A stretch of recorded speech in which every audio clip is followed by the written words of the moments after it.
everyone, welcome to another video at simonsaysstamp.com. Today is another kind of tips and tricks video as part of our beginning stamping series, and today I'm going to be talking about types of ink and when I use them. So there are a few different types of ink that you can buy at Simon Says Stamp, and one of the first and probably the most common that people are familiar with is dye-based ink. And this is an example of a dye-based ink. This is Hero Hues from Hero Arts. This is in the color Ruby. Dye-based inks are really great for stamping because they're quick drying and you kind of get that instant satisfaction of, you don't have to wait for it to dry or anything like that.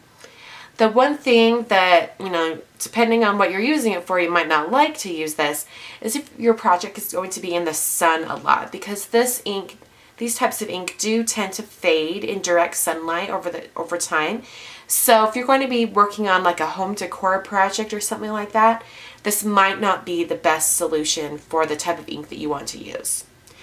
Dye-based ink sometimes have a little bit of bubbling or pooling on top of clear stamps. There are ways to get around that though, and not every dye ink is like that. So sometimes you just have to experiment and see what works. These are two more other dye-based inks just as examples.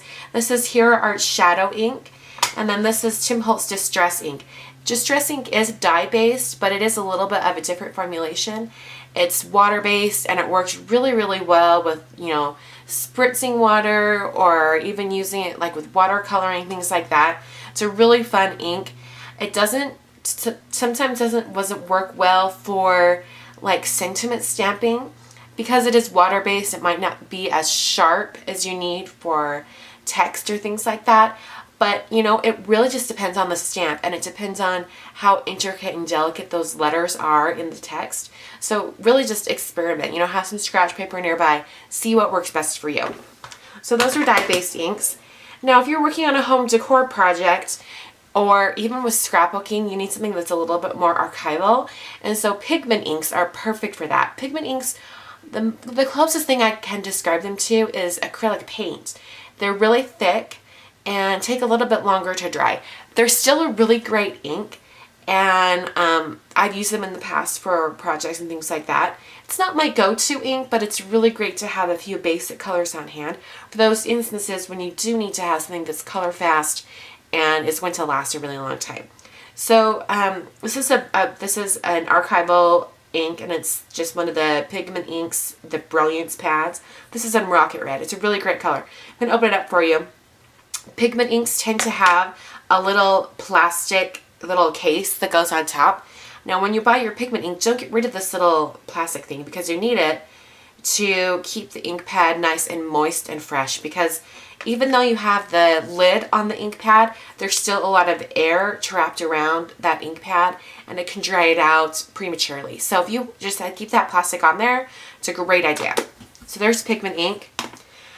Another ink that I like to use is chalk ink, and I like to call chalk ink the great equalizer because it works on every type of stamp you can think of. Same for pigment ink, actually. Chalk ink almost seems a little bit more thick, but when you stamp it, it can be really sharp. And it also has a really great finish to it. Like chalk, it has a really soft finish. It's great if you have lots of different colors. This is my most favorite ink pad of all time, and it's in chestnut brown. And it's because it's a nice medium, slightly darker than medium brown.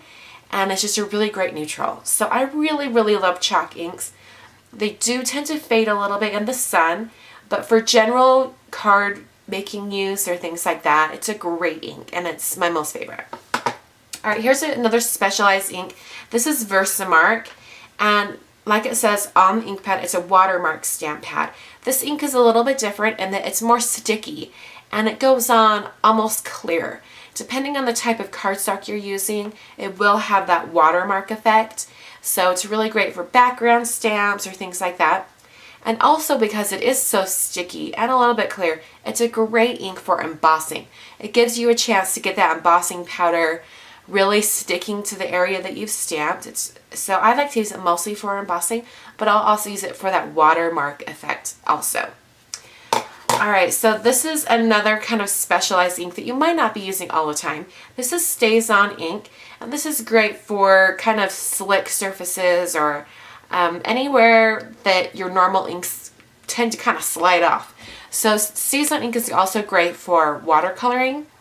It doesn't always work with every type of watercolor. Sometimes you can watercolor with different types of ink, but for straight watercoloring and also dye-based inks, it's great. You can just stamp your image and then go straight in and start your watercoloring. StazOn is also a really great ink when you want something that's really, really detailed and sharp. I've noticed it has really great properties when I need to stamp really intricate little tiny type. It's just a really great ink for that. In fact, speaking of a really great black ink for those type of stamps, this is the last ink I'm going to talk about. This is from Ranger. This is their Archival Ink. This is a really interesting ink because it has the properties of the Pigment Ink, and this is actually a Pigment Ink as well, but it doesn't go on quite as thick as like the Brilliance pad would. Archival Ink is really great for scrapbooking and also when you want to be doing like inks on top of things like that. This Archival Ink is also really great for priming all of your stamps. I got this tip from Tim Holtz. He actually takes all of his stamps and he puts a coating of Archival Ink on top, and that helps any other inks applied to the stamp better. So the Archival Ink will go on the stamp, let it dry. It's not going to come off on anything else because it is a waterproof ink. It's not going to smear into other projects or things like that. But it just puts a black coating on your stamp so that it will pick up those dye-based inks a little bit better. So that's a really quick overview of all these inks. I went through a ton of ink types, so don't feel overwhelmed. The best thing to do is possibly just pick up a couple ink pads and really experiment. That hands-on experience will give you a better knowledge and understanding of those ink types, and you'll have a better understanding of when you need to use a specific types of ink. So I hope that helped you guys out, and I will catch you next time. Thanks for watching.